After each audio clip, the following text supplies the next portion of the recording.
अस्सलामुअलैकुम। उम्मीद करता हूँ आप सब लोग खैर ऑफिस से होंगे। दोस्तों, आपको आपके अपने YouTube channel Ali vlog TV में प्रॉपर्टी के एक नए वीडियो के साथ खुशामदीद कहता हूँ।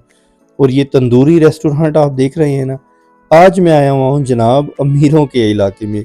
गरीबों के इलाके तो आपने बहुत ज़्यादा टूर कर लिए। जो लोग Ali vlog TV YouTube family से वाबस्ता हैं वो जानते हैं कि हम basically housing societies, residential areas और ख़ास करके रावलपिंडी और इस्लामाबाद की जो गाँव के इलाके हैं, और ख़ास करके उनमें भी वो इलाके जो कि आज से पहले किसी ने यूट्यूब के ऊपर एक्सप्लोर नहीं किए, उनका ट्रैवल विज़िट टूर करते हैं और अपना एनालिसिस शेयर करते हैं। वहाँ प्रॉपर्टी की क्या रेट्स हैं, क्या अपॉर्चुनिटीज़ हैं। तो आज बेसिकली मैं आया हुआ था जनाब डीएचए, और डीएचए 1 का आपको आज टूर करवाएंगे। और हल्की हल्की बारिश, ड्रिजलिंग भी हो रही थी, कभी रुक रही है। लाइट शावर बेसिकली क्या बताया गया था गूगल पर, और गूगल की फोरकास्ट को आप समहाउ ट्रस्ट कर सकते हैं। बहरहाल जी, बात करते हैं इस खूबसूरत सी सोसाइटी के हवाले से, इस खूबसूरत से इन्वायरमेंट के हवाले से। आप देख सकते हैं कि हाई राइज बिल्डिंग्स, ये आपको कोई अंदरून शहर में तो ऐसा माहौल नहीं मिलेगा।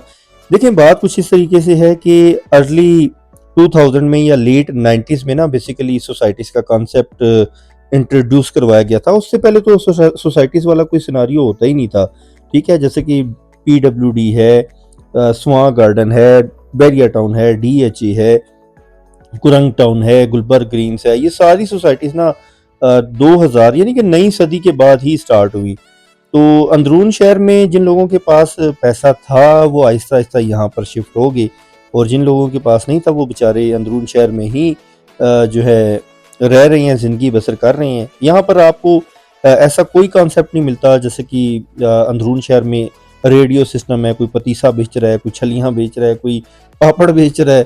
ठीक है, और नंबर 2 के ऊपर यहाँ पर आपको सीवरेज जो है वो अंडरग्राउंड मिलती है। बहुत सारी सोसाइटीज़ ऐसी भी हैं जो कि जहाँ पर जो बिजली है वो भी अंडरग्राउंड है। तो इस जितनी भी सोसाइटी वाले कॉन्सेप्ट का जो सेहरा है ना, वो बेसिकली बहरिया टाउन को ही जाता है, क्योंकि बहरिया टाउन वाहिद ऐसी सोसाइटी थी जो कि सबसे पहले डेवलप हुई। जब अर्ली 2000 की बात है, लोग तो यकीन करें कि इस एरिया की तरफ आना भी पसंद नहीं करते थे। लोग कहते थे जंगल है भाई, इधर कौन आएगा।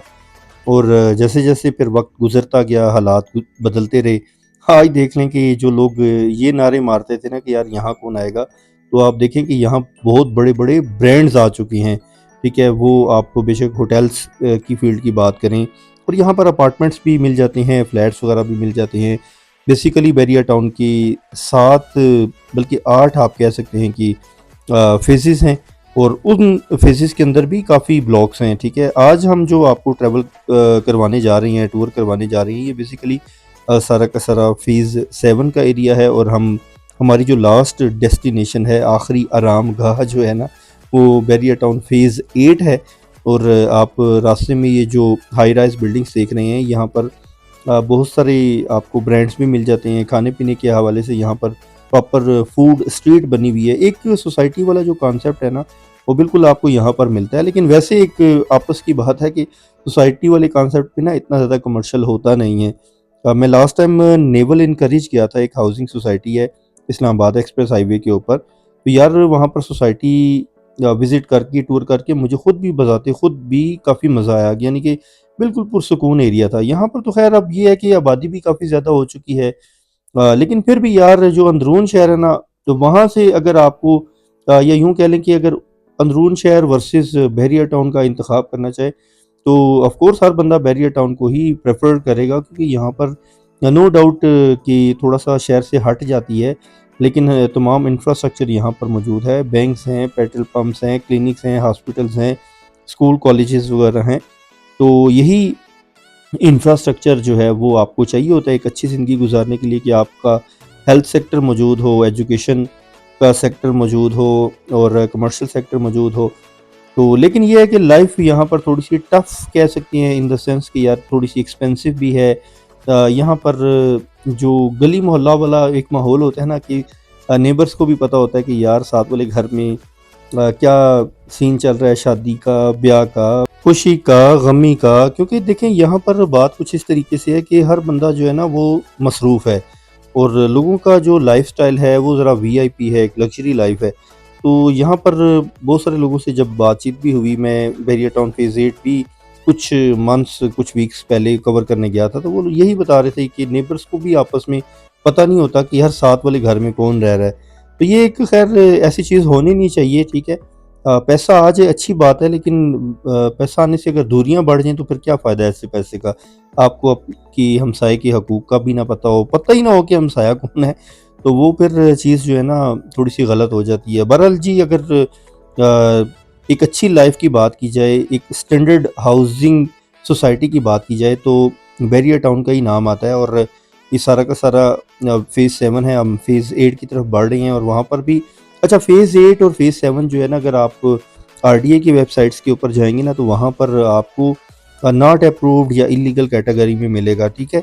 अब बहुत सारे लोग कहते हैं ना barrier town approved housing society है, तो बैरियर टाउन के कुछ फ़ेज़ेज़ हैं जो अप्रूव्ड कैटेगरी में है। बहरहाल इसमें कोई परेशानी वाली बात नहीं है, ठीक है। रजिस्ट्री इंतकाल होता है और रजिस्ट्री इंतकाल भी गवर्नमेंट के ऑफिशियल्स ही आपको लेकर देते हैं। अब इस्लामाबाद में आजकल सोशल मीडिया के ऊपर बहुत ज़्यादा बहस छिड़ी हुई है कि भाई कोई 100 के करीब हाउसिंग सोसाइटीज़ हैं, उसको इल्लीगल डिक्लेयर करार दिया गया है।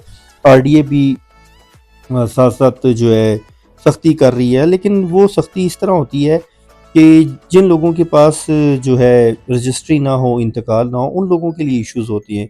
लोग साथ-साथ मिसालें भी दे देते हैं, एग्ज़ाम्पल्स कोट कर देते हैं, जिनको कुछ भी पता नहीं है ना, वो सोशल मीडिया के ऊपर जो है ना कमेंट्स में बता रहे होते हैं, भाई वो बर्री इमाम वाली साइड के ऊपर भी आबादियाँ खाली करा दी, फलाँ जगहों पर भी आबादियाँ खाली करा दी। हालाँकि उनको ये नहीं पता कि जो चीज़ खाली कराई है, उनमें उन लोगों का कोई हक नहीं था, ठीक है। स्टाम्प के ऊपर अगर आप किसी के साथ मकान बेच रही हैं, प्लॉट बेच रही हैं या कोई बाइक बेच रही हैं, जो भी आप कर रहे हैं, उसकी कोई लीगल एंटिटी तो नहीं है ना। लीगल एंटिटी तब होती है कि या तो आप सीडीए या आरडीए की जुरिस्डिक्शन में आ रहे हैं, या फिर आपके पास रजिस्ट्री और इंतकाल है। देखिए, रजिस्ट्री और इंतकाल भी तो गवर्नमेंट के ऑफिशियल्स ही आपको प्रोवाइड कर रहे होते हैं। बहरहाल ये एक डिफरेंट टॉपिक है और एक डिबेटेबल टॉपिक है, डिस्कशन है। तो मौसम को एंजॉय करें जनाब, जब भी आपने कभी आना है बैरियर टाउन, यहाँ पर ज़रूर विज़िट करें। लेकिन ये आपको यहाँ पर एक लंबी तवील सड़क ही मिलेगी, कहीं पर ज़रूर ठहरें, स्टे करें। होटल्स यहाँ पर मौजूद हैं, कोई इतनी ज़्यादा एक्सपेंसिव भी नहीं है जैसे हम नॉर्मली सोच रहे होते हैं ना कि यार ये काफ़ी ज़्यादा एक्सपेंसिव होगा एरिया। वो डिपेंड करता है किस ब्रांड में, किस होटल्स में आप जा रहे हैं। यहाँ पर तो खैर क्वेटा होटल आजकल पिंडी इस्लामाबाद में छाए हुए हैं, तो यहाँ पर भी मौजूद हैं। चाय का यहाँ पर भी वही 70-80 रुपये रेट है, जो कि नॉर्मली रावलपिंडी और इस्लामाबाद के एरियाज़ में होता है। अब जो लोग नए इस चैनल के ऊपर आए हैं, वो सोच रहे होंगे कि यार ये चाय का रेट ऐसे व्लॉग्स में कौन बताता है? तो भाई हम तो देसी लोग हैं और हमारे ये जो चैनल के ऊपर कमेंट्री करने का तरीकाकार भी यही होता है कि सीधी और साफ बात करना, ठीक है।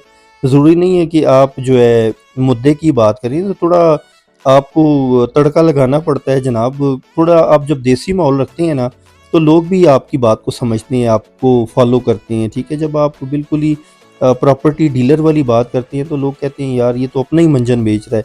तो खैर हमारा व्लॉग बनाने का मकसद भी दोस्तों ये होता है कि हम आपको एरिया जो है वो मोटो व्लॉग बनाकर आपके मोबाइल स्क्रीन के ऊपर आपको घर बैठे, ठीक है, आपके कंफर्ट के अंदर वो सारा एरिया दिखाया जाए। और फिर आप यहाँ पर आना चाहते हैं तो ज़रूर आएँ। आपको एक तो गूगल मैप की भी ज़रूरत नहीं पड़ेगी। अच्छा, मैं लोकेशन आपको बता दूँ कि अगर आप सदर वाली साइड से आ रही हैं, तो आप अयूब पार्क क्रॉस करती हैं, तो जीटी रोड पर जब आप आती हैं ना, तो वहाँ जगह-जगह आपको साइन बोर्ड्स नज़र आ जाती हैं बैरिया फ़ेज़ 7-8 के। बहरहाल ये राइट साइड पर आएगा जब आप सदर वाली साइड से आ रही हैं, लेफ्ट साइड पर आपकी दूसरे फ़ेज़ेज़ आ जाती हैं। तो अभी मैं यहाँ से जी थोड़ा-सा टैंक जो है वो फुल करवाऊँगा, क्योंकि ल सफ़र है लंबा और रास्ते में बारिश भी हो सकती है। तो आपसे इजाज़त भी चाहूँगा। पार्ट 1 है जी इसी सफ़र का, बैरिया टाउन फ़ेज़ 7 तक हम कवर कर चुके हैं। फ़ेज़ 8 में जाएँगे तो Ali block, Umar block, Usman block, Abu Bakr block के हवाले से भी आपको अपडेट करेंगे। और फ्यूल की प्राइसेस भी बहुत ज़्यादा हाई हो चुकी हैं, तो आप भी थोड़ा-सा सपोर्ट करें।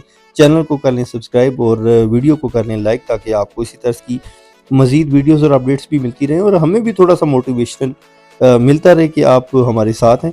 तो इंशाल्लाह नेक्स्ट व्लॉग में नेक्स्ट टॉपिक, नेक्स्ट इलाके में एक बार फिर आपसे किसी हाउसिंग सोसाइटी की रिव्यू के साथ, रेजिडेंशियल एरिया के रिव्यू के साथ या किसी प्लॉट और मकान की वीडियो के साथ मुलाकात होगी। मुझे दीजिए इजाज़त। अल्लाह निगहबान और अल्लाह हाफ़िज़।